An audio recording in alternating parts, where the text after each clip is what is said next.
We're told that democracy is simple. You vote, the best candidate wins, and power belongs to the people. We see it every election cycle. Massive rallies, hopeful slogans, smiling candidates promising change. The media paints it as a celebration of freedom, a grand exercise in civic duty, a pure competition of ideas. But behind the polished facade lies something far more unsettling. Campaigns don't run on passion, they don't run on ideals, they run on money, enormous sums of money. In 2020, the United States set a new record. Over $14 billion spent on federal elections. Source, Open Secrets, 2020. 14 billion. For what? Yard signs, television ads, social media posts? No. The real cost of modern elections isn't about convincing voters, it's about controlling the game itself. Super PACs, dark money networks, anonymous corporate donations, perfectly legal, deliberately complex, and deeply effective. Because in this world, every dollar is not a donation, it's an investment that expects a return, not in votes, but in influence, in policies, in access, in silence. They call it free speech, they call it democracy. But is it, or is it something else entirely? So who truly controls the game? When you peel back the banners, the slogans, and the speeches, you find names, familiar names, powerful names: Sheldon Adelson, George Soros, the Koch brothers, Jeff Bezos, Elon Musk. Different industries, different political labels, but strangely, the same behavior. They fund not because of passion, not because of civic duty, but because of strategy. They don't gamble on outcomes, they ensure outcomes. For them, politics isn't a risk, it's a business model. Tax breaks, deregulation, government subsidies, market monopolies, preferential contracts, regulatory immunity. Every donation is calculated, every endorsement precise. It's not about left or right. It's not about liberal or conservative. It's about leverage. And then there are the giants behind the giants. BlackRock, Vanguard, two asset managers controlling over $20 trillion in global wealth. Source, Financial Times 22.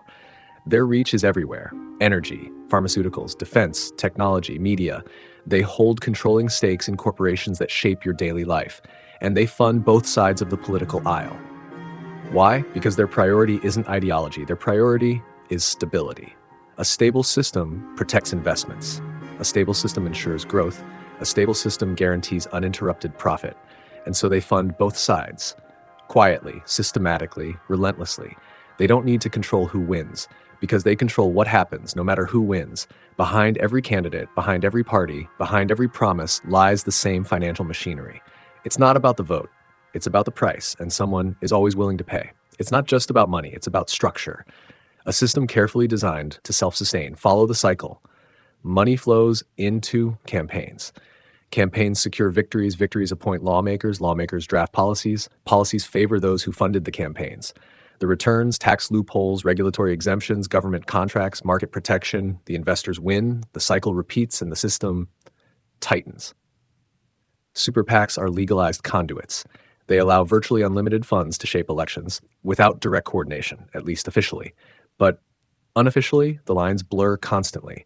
Billions pour into attack ads, media narratives, opposition research, micro-targeted voter manipulation. Behind the scenes, it resembles military-grade psychological warfare. And who funds these operations? Corporations, industries, wealthy individuals, sometimes even foreign actors hidden behind complex shell structures. But it doesn't end there, because control over money also buys control over information. The media landscape itself is woven into the same web. 6 corporations control nearly 90% of US media: Comcast, Disney, AT&T, Viacom, CBS, News Corp, Sony. And who holds major stakes in these corporations? The same financial giants: BlackRock, Vanguard, State Street. The financiers fund the campaigns. They control the corporations, they own the media, they influence public perception. It's not just buying power, it's manufacturing consent. Because if you control both the policies and the narrative surrounding those policies, you don't need to suppress dissent. You program belief. And the public, they feel informed, they feel engaged, they feel free. But freedom within carefully constructed boundaries. Boundaries they never see. What if this isn't just an American system? What if the model has gone global? Because once perfected, power structures replicate everywhere. In Europe, oligarchic families fund entire political factions. Centuries-old wealth merges with modern financial empires.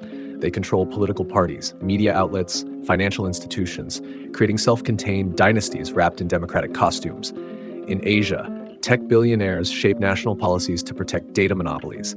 They influence privacy laws, censorship regulations. Digital economies engineered to secure permanent market dominance.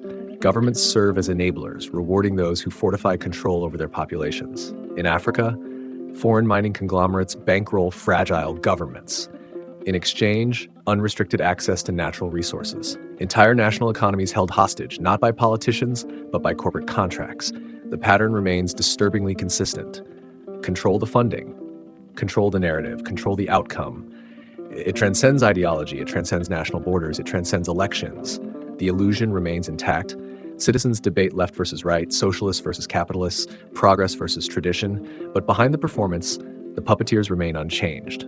Different faces, same masters. And when dissent rises, when real threats emerge, the system absorbs them or destroys them, because true outsiders rarely survive long enough to disrupt the carefully maintained equilibrium. Every nation has its own version of stability, but globally, the architecture of control looks eerily familiar. A synchronized transnational ecosystem, designed not for freedom, but for predictability. They say every citizen has a voice, that your vote matters, that you decide who holds power. But if billionaires fund both sides, if corporations control both narratives, if financial giants profit regardless of outcomes, then who truly decides? Was democracy always this fragile, or was it designed from the very beginning to function precisely this way? A perfect system where citizens feel empowered, where dissent appears tolerated, where debates rage endlessly. But beneath the surface, nothing truly threatens the system itself. Soft totalitarianism, not through force, but through engineered compliance. You choose from pre-selected options. You argue over narratives they carefully construct. You participate willingly. Inside a reality they programmed. The ballots remain, the ceremonies continue. But the substance has shifted. And perhaps that's the brilliance. A system where control is absolute, yet invisible, where consent is manufactured, where freedom exists only within walls built long before you were born. Was this simply capitalism or something far more deliberate? The greatest illusion isn't tyranny, it's voluntary compliance. And so we must ask, was it ever really your choice, or was the outcome always pre-programmed? If what you've just heard makes you question everything, like this video, subscribe to The Hidden Agenda, because the questions they fear are the ones we ask.